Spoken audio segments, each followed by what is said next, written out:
Hello everyone, welcome to our Watchmen Series recap. Today we are looking back at part 5 of our teaching series, The Head Crusher. The Head Crusher. Sounds interesting. Tell us more. Yes, it is interesting, but first let me ask you, have you ever been so excited to read a book that you skip to the last page to see how it ends? Yes, I have done that before. And even for the men, huh? Have you ever tried to assemble something complex, like furniture, and decided to just skip the first few pages of the instructions? You might get a few pieces to fit, but eventually, you'll find yourself with a wobbly chair and a handful of leftover screws, completely confused. I know a few persons who do that too, but we won't call any names. Oh, I'm guilty, but the point I'm making is that a lot of people do this same thing with the Bible when it comes on to end-time prophecies. Yes, that's true. We tend to skip the starting pages and jump right into the complex final chapters, like Daniel and Revelation. Well, today we're going to look at a simpler idea. If you want to understand the end of the Bible's story, you have to start on page 1. So where does this idea come from? It comes from the Bible itself. That's true. In the book of Isaiah, God says something really important. He says, He declared the end from the beginning. Think about that.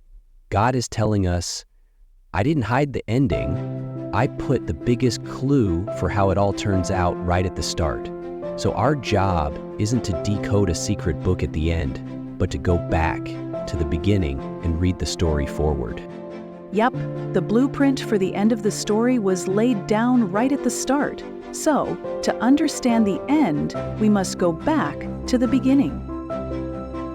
That beginning is Genesis 3:15. This is the first great promise in the Bible, spoken by God right after the fall of humanity. It's often called the first gospel because it contains the entire story of redemption in a single verse.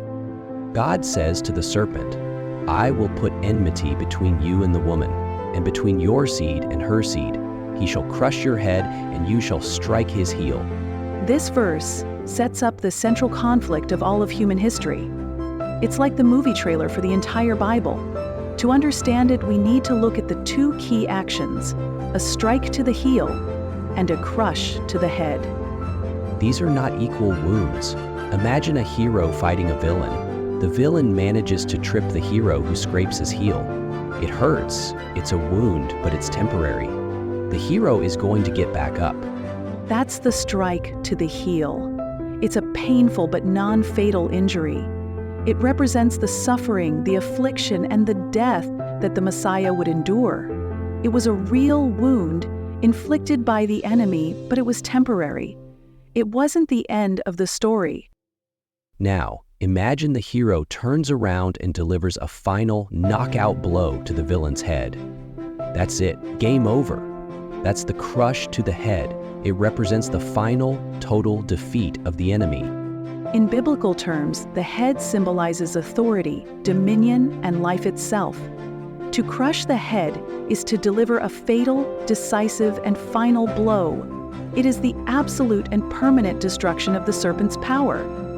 The amazing part is that the enemy's small victory, the strike to the heel at the cross, was the very thing that allowed the hero to win the final victory. The cross wasn't a tragedy that God had to fix. It was the mechanism of victory from the very beginning.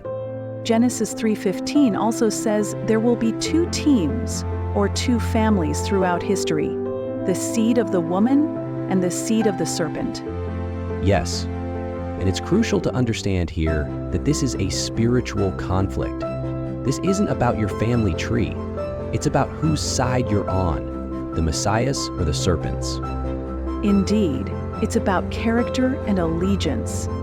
The seed of the woman is the lineage of faith. Its ultimate representative is the Messiah, and its first human example is Abel, who approached God in righteousness. And the seed of the serpent is the lineage of rebellion. Its first human example is Cain, who acted out of jealousy and violence, representing the nature of the enemy. The entire Bible, from that point on, is the story of the conflict between these two spiritual teams. From the fields outside of Eden to the final battle in Revelation, it's the seed of good versus the seed of evil. So, what does this all mean for us? It means the Bible isn't a random collection of stories. It's one single, connected story about God's plan to fix what went wrong. It means that later prophecies aren't new, disconnected ideas. They are progressive revelations. They build on this original foundation, adding clarity and detail. True, later prophecies don't introduce new ideas, but rather they zoom in and tell us more about the hero, where he would come from, and how he would win.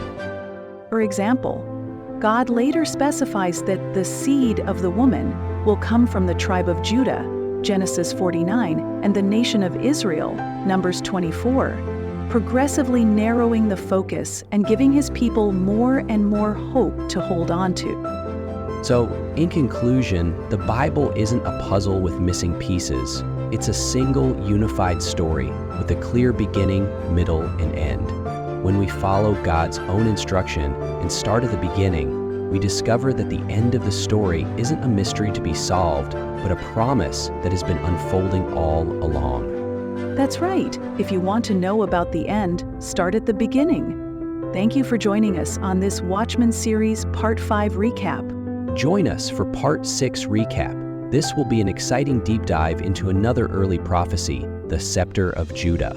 Until then, Shalom, Shalom.